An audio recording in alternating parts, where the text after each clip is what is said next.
नमस्कार दोस्तों, आपका स्वागत है target with Vinay YouTube channel पर। हम लोग सितंबर महीने की करंट अफेयर देख रहे थे, तो आगे देखते हैं। भारत ड्रोन शक्ति 2023 का आयोजन कहाँ किया जाएगा? तो ये है हिंडन गाजियाबाद उत्तर प्रदेश में किया जाएगा और इसका आयोजन लगभग 25 से 26 सितंबर 2023 को हुआ और यह भारतीय वायुसेना और ड्रोन फेडरेशन ऑफ इंडिया ये दोनों के माध्यम से किया जा रहा है। अगला देखते हैं। अब इसमें देखिए, भारतीय वायुसेना के इस समय उप प्रमुख हैं एयर मार्शल आशुतोष दीक्षित जी। ठीक है, इन्होंने अभी बंगलुरु में, ठीक है, 8 सितंबर 2023 को टर्बो ट्रेनर STT-40 को उड़ाया है और इसको जो है बनाया है हिंदुस्तान एरोनॉटिक्स लिमिटेड HAL ने इसे बनाया है। तो ये तीनों आपके इम्पोर्टेंट हो जाएंगे।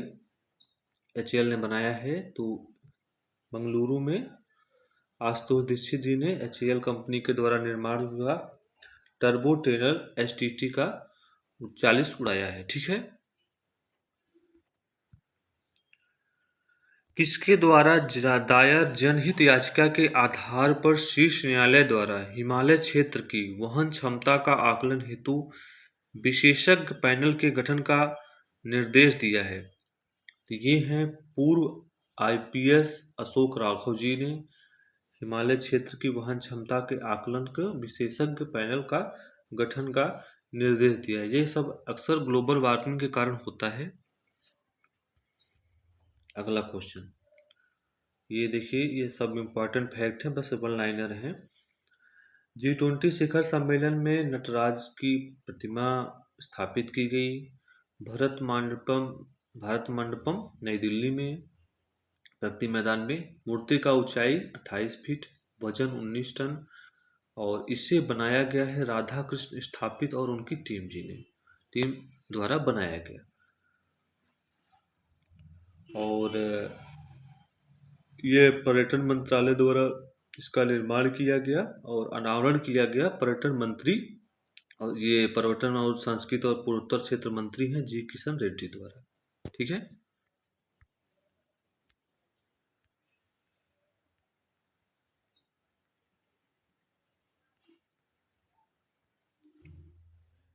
अब इसमें सहयोग दिया है UNWTA, संयुक्त राष्ट्र विश्व पर्यटन संगठन ने। अब एक नया क्वेश्चन, अच्छा क्वेश्चन है। अभी तो जम्मू कश्मीर के राज्यपाल पूछ लिया जाएगा, उपराज्यपाल तो मनोज सिन्हा जी हैं। इन्होंने पहला सामुदायिक रेडियो पहला लग गया, तो ये इम्पोर्टेंट क्वेश्चन हो गया, का उद्घाटन किया। अब आइए देखते हैं। पंचायती राज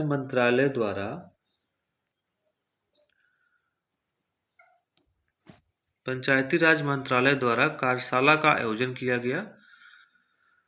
तो ये राष्ट्रीय ग्रामीण विकास और पंचायती राज संस्थान के द्वारा किया गया।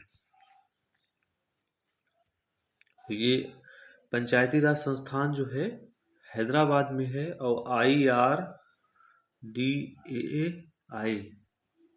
इसका भी हेडक्वार्टर हैदराबाद में है। ये भी हाल में एग्जाम में आया हुआ क्वेश्चन है।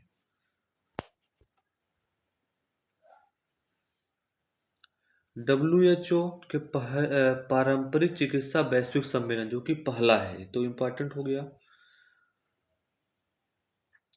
घोषणा पत्र किया, गुजरात में जाके घोषणा पत्र जारी किया, गुजरात की राजधानी गांधीनगर से, और यहीं पे महात्मा गांधी का अनावरण भी किया गया गांधी वाटिका नई दिल्ली में उसी समय, और राष्ट्रपति द्रौपदी मुर्मू। तो मतलब गांधीनगर गुजरात WHO ने घोषणा पत्र पहला जारी किया।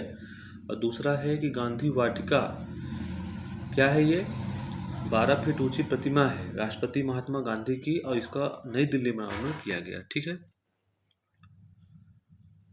फिर ध्यान से देखिए, असम के लंबे फ्लाईओवर का उद्घाटन गुवाहाटी में सबसे लंबा, इसका नाम है नीलांचल।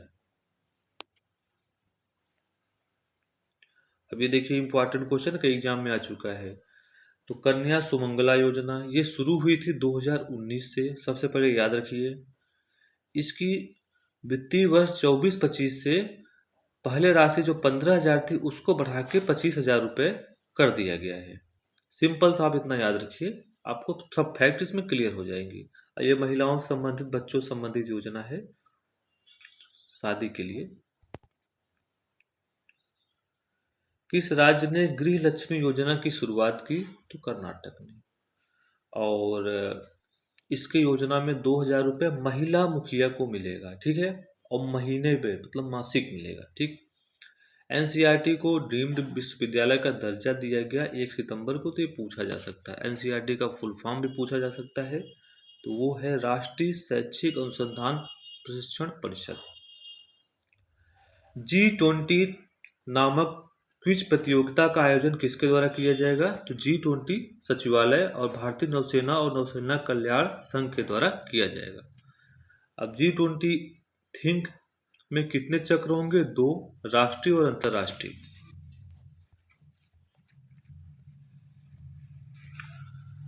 इसके अंतर्गत चक्र का फाइनल कब होगा? तो 22 नवंबर 2023 को नई दिल्ली में इंडिया गेट में होगा।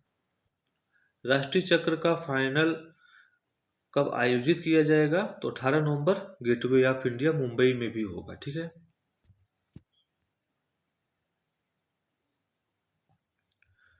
पर्यावरण संरक्षण पर G20 अभियान का आयोजन मिजोरम आइजोल में किया जाएगा। अब केंद्र सरकार ने एक संस्था बनाई है, राष्ट्रीय शैक्षिक अनुसंधान और प्रशिक्षण परिषद में विलय करने की। संस्था को इसमें विलय कर देगा, बाल भवन में घोषणा कर दिया है। राष्ट्रीय शैक्षिक अनुसंधान एवं प्रशिक्षण परिषद दोनों को आपस में जोड़ देंगे। और इसकी स्थापना राष्ट्रीय शैक्षिक अनुसंधान 1956 में हुई थी।